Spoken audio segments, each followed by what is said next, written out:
ओम नमः सिद्धेभ्यः। प्राकृत अनुरागी सभी महानुभावों को मेरा डॉक्टर पुलक गोयल का यथा योग्य अभिवादन। सादर जय जिनेन्द्र। प्राकृत डिप्लोमा कोर्स के अंतर्गत पाठ्य पुस्तक प्राकृत गद्य पद्य सौरभ भाग 2 का अध्ययन चल रहा है। पहला पाठ वज्जालग्ग। इसकी 32 गाथाएं पूर्ण हो चुकी हैं। सभी गाथाएं एक से एक सुभाषित, एक से एक चिंतनात्मक। आज हम 2 गाथाओं का अध्ययन करेंगे, क्रमशः गाथा क्रमांक 33 और 34। ये दोनों गाथाएं बहुत अच्छी हैं, गुणों की क्या महिमा है इसको प्रकट कर रही हैं।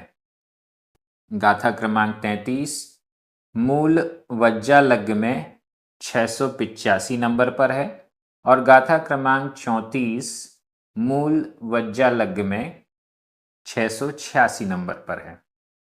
चलिए प्रारंभ करते हैं। गाथा क्रमांक 33 उच्चारण।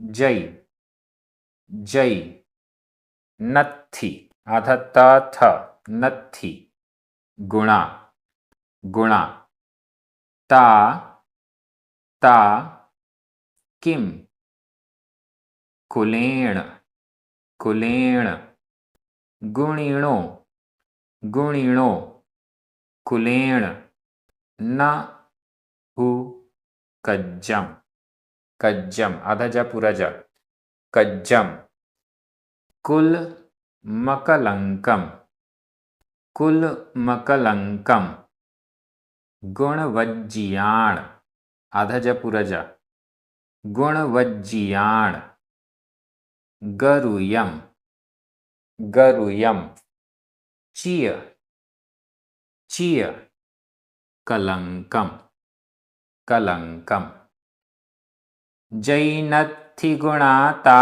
किम जैनत्थि गुणाता किम कुलेण गुणिणो कुलेण नहु कज्जम कुलेण गुणिणो कुलेण नहु कज्जम कुलमकलंकम गुण कुलमकलंकम गुण वज्जियाण गरुयम चिय कलंकम वज्जियाण गरुयम चिय कलंकम। बहुत अच्छी गाथा है। जय यदि, नत्थी नहीं है, नत्थी इसका हम संधि विच्छेद कर सकते हैं। न प्लस अत्थी, ना में छोटा आ, अत्थी का छोटा आ, ये दोनों मिलकर बड़ा आ हो गया। लेकिन आधा ता और था ये संयुक्त अक्षर है और संयुक्त अक्षर से पूर्व जो दीर्घ स्वर होता है वह भी ह्रस्व हो जाता है, छोटा हो जाता है। न अत्थी नत्थी, न नहीं, अत्थी है नहीं है, नहीं है। अत्थी का अर्थ एक वचन में भी जाएगा, बहुवचन में भी जाएगा। जय यदि न अत्थी नहीं है, क्या नहीं है? गुणा, गुण नहीं है। यदि गुण नहीं है, ता तो किम क्या फायदा, कुलेण कुल से, कुल से क्या फायदा। यदि गुण ही नहीं है तो कुलेण कुल के द्वारा किम क्या प्रयोजन है। कोई व्यक्ति है जिसके पास कोई भी गुण नहीं है, वह बहुत उच्च कुल में, नामी कुल में, यशस्वी कुल में उत्पन्न हुआ है, लेकिन उसके पास कोई गुण नहीं है, तो उसके कुल से क्या प्रयोजन, उसके कुल को कौन देखता है। जय यदि गुणा गुण न नहीं अथी हैं, यदि गुण नहीं है ता तो कुलेण किम कुल के द्वारा क्या प्रयोजन है। ठीक है। आगे गुणिणो, गुणिणो, गुणी के लिए, गुणी, गुणी के लिए, और जिसके पास गुण हैं, ऐसे गुणी व्यक्ति के लिए कुलेण, कुल के द्वारा, नहुकज्जम, कोई कार्य नहीं है। जो गुणी व्यक्ति है उसके लिए कुलेण नहुकज्जम, कुल से कोई कार्य नहीं है। जो स्वयं गुणवान है ऐसे व्यक्ति को अपने कुल की पहचान देनी नहीं पड़ती है। जो स्वयं गुणी है उसे अपना कुल बताना नहीं पड़ता, उसे अपनी वंश परंपरा नहीं बतानी पड़ती, उसे अपने पूर्वजों के नाम बताने नहीं पड़ते। क्यों? क्योंकि वो तो स्वयं ही गुणी है। गुणी व्यक्ति के लिए कुलेण, कुल से नहुकज्जम, कोई कार्य नहीं है। कुलमकलंकम, नीचे वाली लाइन, कुलमकलंकम, संधि विच्छेद कर लें। कुलम आधा माँ, अकलंकम अ, आधा माँ और आ मिलकर माँ पूरा हो गया। कुलम अकलंकम। कुल, कैसा कुल? अकलंक, कलंक से रहित। अकलंकम कुलम, अकलंक कुल। अकलंक कुल को, कलंक से रहित कुल को, ऐसा कुल है जिसमें कोई भी कलंक नहीं है, कोई भी दाग नहीं है, सब लोगों के द्वारा वह कुल मान्य है। ऐसे अकलंकम कुलम, अकलंक कुल को। किसका है यह अकलंक कुल? गुणवज्जियाण, गुण वज्जीय, वर्जित, गुणों से वर्जितों के, गुणों से वर्जितों के, गुणों से जो वर्जित हैं, गुणों से जो हीन हैं, ऐसों के द्वारा, ऐसों के जो कुल है, जो अकलंक कुल है, वह स्वयं ही गरुयम, चीय कलंकम, चीय निश्चित रूप से, गरुयम, गरुय, बड़ा, कलंकम, कलंक है। गुणों से रहित व्यक्तियों के अकलंक कुल भी बड़ा भारी कलंक ही है। गुणहीन व्यक्ति किसी अच्छे कुल में उत्पन्न हुआ है, अच्छे कुल का व्यक्ति गुणहीन है, तो इससे बड़ा कलंक और क्या हो सकता है? अच्छे कुल में उत्पन्न होने के बाद भी व्यक्ति गुणहीन है, इससे बड़ा कलंक और क्या है? यही तो गरुयम, बड़ा कलंक है, यही तो सबसे बड़ा कलंक है कि उच्च कुल में, अकलंक कुल में, कलंक से रहित कुल में पैदा हुआ, लेकिन गुणवान नहीं है, गुणी नहीं है, सद्गुणी नहीं है, अवगुणी है। ऐसा व्यक्ति दुर्जन है, दुष्ट है। ऐसा अगुणी व्यक्ति, व्यसनी व्यक्ति है। तो यही तो कलंक है, इससे बड़ा और कौन सा कलंक है? यही तो सबसे बड़ा कलंक है कि उत्तम कुल में, उच्च कुल में उत्पन्न होकर भी गुण से रहित है। तो यहाँ सीधे सीधे तौर पर यह बताया गया है कि उच्च कुल में उत्पन्न होने पर भी यदि गुण नहीं है तो यह कलंक के समान है। और यदि पूर्व भाव में हमने जो भी काम किए हैं जिसके कारण से उच्च कुल नहीं मिल पाया, लेकिन गुण हैं, तो उस गुणी व्यक्ति का कुल कोई नहीं पूछता है। बहुत अच्छी गाथा है, एक प्रकार से सकारात्मक सोच भी है इसमें। अगर हम गलत परिस्थितियों में भी फंसे हुए हैं तो भी यदि हम गुणवान हैं तो फिर हम उन परिस्थितियों से विजय प्राप्त कर सकते हैं। गुणी जनों को व्यक्ति देखता है, गुणी जन के कुल को कोई नहीं देखता है। बहुत अच्छी बात है ये। व्याकरण की दृष्टि से जई, न, ता, न, हु, चिय, ये सभी अव्यय हैं। अत्थि। वर्तमान काल अन्य पुरुष बहुवचन का क्रिया रूप है। वैसे तो अत्थि हर रूप में अन्य पुरुष, मध्यम पुरुष, उत्तम पुरुष, एक वचन, बहुवचन सभी में समान रूप से चलता है। गुणा प्रथमा विभक्ति का बहुवचन है। कुलेण 2 बार आया, तृतीया विभक्ति का एक वचन है। गुणीणो गुणिणो चतुर्थी विभक्ति का एक वचन है। कज्जम, गरुयम, कलंकम ये सभी प्रथमा विभक्ति के एक वचन हैं। कुलम, अकलंकम द्वितीया विभक्ति का एक वचन है। गुणवज्जियाण षष्ठी विभक्ति का बहुवचन है। यहाँ पर वज्जीय यह भूतकालिक कृदंत का प्रयोग है। इस प्रकार से व्याकरण पूरी हो गई। मैं एक बार हिंदी अर्थ कर रहा हूँ, आपकी नज़र प्राकृत शब्दों पर जानी चाहिए।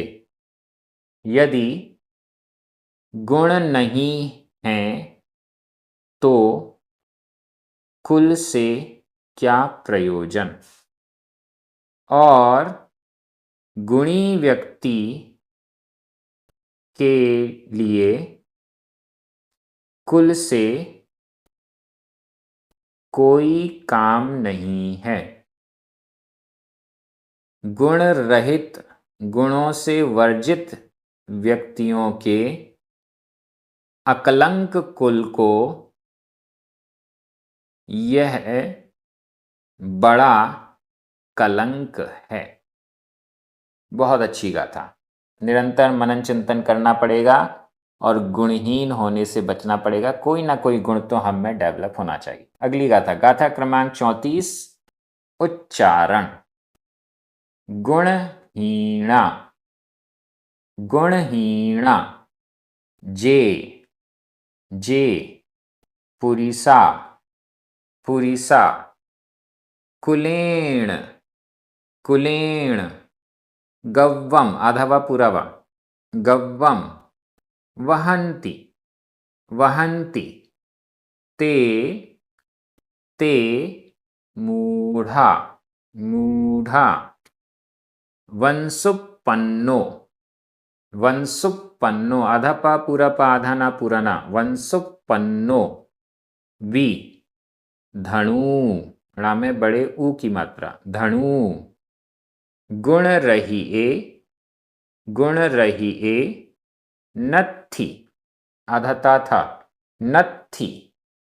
टंकारो, टंकारो। गुणहीणा जे पुरीसा, गुणहीणा जे पुरीसा। कुलेण गव्वं वहन्ति ते मूढ़ा, कुलेण गव्वं वहन्ति ते मूढ़ा। वंशुपन्नो विधणु, वंशुपन्नो विधणु। गुण रही ए नत्थि टंकारो, गुण रही ए नत्थि टंकारो। बहुत अच्छी गाथा है। गुणहीणा, गुण से हीन, गुण से रहित, गुणों से रहित। जे जो, पुरीसा पुरुष, जो पुरुष गुणों से हीन है, जो पुरुष गुणों से रहित हैं। और क्या करते हैं? कुलेण कुल के द्वारा, गव्वम गर्व को, घमंड को, वहन्ति धारण करते हैं। स्वयं तो गुणों से हीन है, खुद में तो कोई गुण है नहीं, लेकिन अपने वंश, अपने कुल के कारण, अपने उच्च कुल के कारण गव्वम गर्व को, घमंड को वहन्ति धारण करते हैं। मैं इतने बड़े कुल में उत्पन्न हुआ हूँ, मेरे दादा, मेरे परदादा यहाँ के राजा हैं, थे। मैं तो बहुत बड़ा व्यक्ति हूँ, बहुत बड़े परिवार में, बहुत पैसे वाले परिवार में हूँ। कुलेण कुल के द्वारा, गव्वम गर्व को घमंड को, वहंती धारण करता है, करते हैं। ते वे मूढ़ा मूढ़ हैं, मूर्ख हैं, वे मूर्ख हैं, वे व्यक्ति मूर्ख हैं। क्यों है मूर्ख? नीचे की लाइन उदाहरण दे रही है। क्यों है मूर्ख? जो गुण से हीन पुरुष हैं और अपने कुल का घमंड करते हैं, गर्व धारण करते हैं, ते मूढ़ा वे मूढ़ हैं, वे मूर्ख हैं। वैसे ही मूर्ख हैं, वैसे ही ये स्थिति है जैसे वंशुपन्नो विधणु। वंशुपन्नो, वंशुपन्नो का संधि विच्छेद कर लें। वंश सा में छोटा अ, उपपन्नो उ, आ और उ मिलकर आ का लोप हो गया, उ शेष रह गया। वंश उपपन्नो, वंशुपन्नो, वंश से उत्पन्न। वंश, वंश यानी बांस। वंश का अर्थ वंश भी है, लेकिन यहां वंश का अर्थ बांस। वंशुपन्नो बांस से उत्पन्न, वी भी, धनु धनु धनुष। धनुष किससे बनता है? बांस के पेड़ से बनता है। बांस से उत्पन्न भी धनुष। गुण रहिएण, गुण रहिए, गुण से रहित होने पर। गुण, धनुष में कौन सा गुण होता है? गुण का अर्थ है उसकी रस्सी। धनुष में जो रस्सी बनी होती है, जिसे प्रत्यंचा भी कहते हैं, उसे गुण भी कहते हैं।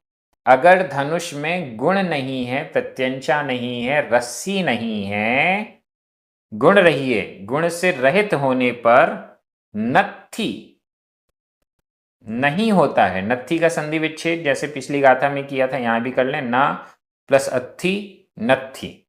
नहीं, अत्थी है, नहीं होता है। क्या नहीं होता है? टंकारो, टंकार नहीं होती है। जिस धनुष में प्रत्यंचा बंधी हुई होती है, उस प्रत्यंचा को बिना बाण के भी खींचकर छोड़ा जाता है, तो भी एक बहुत तेज आवाज जिसे टंकार कहा जाता है, वह टंकार होती है और सामने वाला शत्रु उस टंकार को सुनकर ही डर जाता है। लेकिन बांस से उत्पन्न होने पर भी धनुष यदि गुण से रहित है, तो टंकार नत्थी, टंकार नहीं होती है। यहां वंश और गुण दोनों शब्द का उपयोग किया है। वंश का दूसरा अर्थ वंश यानी कुल है, और गुण का दूसरा अर्थ गुण है, जो ऊपर वाली लाइन में चल रहा है। तो वंश से उत्पन्न होने पर भी अगर कोई गुण रहित है, तो उसके अंदर टंकार नहीं होगी, उसके अंदर वो ओज, वो तेज नहीं होगा। अगर वो अपने कुल का गर्व कर भी रहा है, तो वह मूर्ख है, वह गुणी नहीं है। बहुत अच्छी ये गाथा है, मनन चिंतन अवश्य कीजिएगा। हम भी तो अपने कुल का घमंड नहीं कर रहे और गुण से हीन तो नहीं है। विचार कीजिएगा, बहुत अच्छी गाथा। व्याकरण की दृष्टि से गुणहीणा, जे, पुरीसा, ते, मूढ़ा, ये सभी प्रथमा विभक्ति के बहुवचन हैं। कुलेण तृतीया विभक्ति का एक वचन है। गव्वम, नीचे जो वंशोपन्नो और टंकारो, ये दोनों भी, और धनु, ये तीनों भी प्रथमा विभक्ति के एक वचन है। गव्वम द्वितीया विभक्ति का एक वचन। वहंती वर्तमान काल अन्य पुरुष बहुवचन का क्रिया रूप है। वी, न, ये दोनों ही अव्यय हैं। गुण रहिए सप्तमी विभक्ति का एक वचन है। और अत्थी, यहां पर अत्थी वर्तमान काल अन्य पुरुष एक वचन का क्रिया रूप है।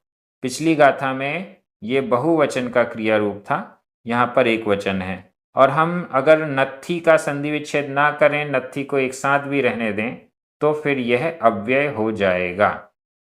उपपन्नो, उपपन्नो, यह वंशोपन्नो में उपपन्नो, यह भूतकालिक कृदंत का अनियमित प्रयोग है। इस प्रकार से व्याकरण हो गई। मैं एक बार हिंदी अर्थ कर रहा हूं, आपकी नजर प्राकृत शब्दों पर जानी चाहिए। जो पुरुष गुणों से हीन है और कुल के द्वारा गर्व को धारण करते हैं, वे मूर्ख हैं। उसी प्रकार जैसे बांस से उत्पन्न भी धनुष गुण रस्सी से रहित होने पर टंकार नहीं होती है। बहुत अच्छी ये गाथाएं हैं। आगे भी एक से एक गाथाओं का इंतजार हो रहा है, कब हम आगे बढ़ें, कब उन गाथाओं को पढ़ें, ऐसा मन बार बार कर रहा है। यह कोर्स इसी प्रकार से आगे बढ़ता जाएगा, मनोरंजन भी होता जाएगा और हम कुछ ना कुछ नया नया सीखते भी जाएंगे। प्राकृत भाषा तो सीख ही रहे हैं। सभी को बहुत अच्छा लग रहा है। सभी को जय जिनेंद्र।